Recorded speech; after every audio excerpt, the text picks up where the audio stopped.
In Surah Al-Fatiha, we recite Alhamdulillahi Rabbil Alameen. Alameen is the plural of Aalim, world, universe and kingdom.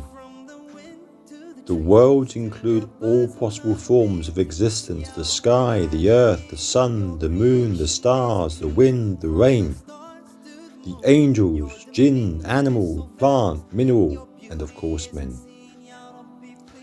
So the Lord of the worlds, Alameen, means that Allah subhanahu wa ta'ala alone gives nurture to all forms of existence that are found in this universe or in the millions of universes that may lie beyond our own universe in the outer space.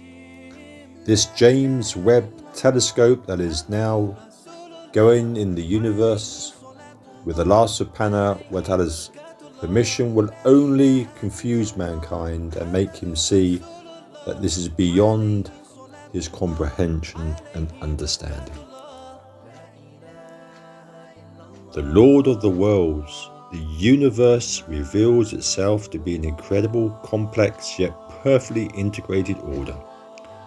From the heavens to the earth, from the planets to the stars, to the particles of dust, everything is bound in a chain of being and is performing the function assigned to it by divine wisdom. Allahu Akbar.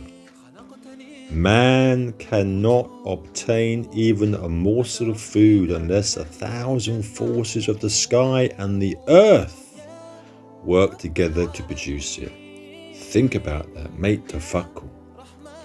The universal order is there for man to contemplate, tafakkur, and to realize that. La ilaha illallah. Yet, if Allah subhanahu wa ta'ala has put millions of his creatures in the service of man, man in his turn cannot be worthless or purposely or meaningless. He's here for a reason.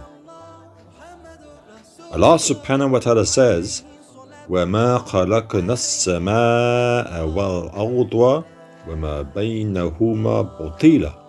We have not created in vain the heavens and the earth, and what lies between them.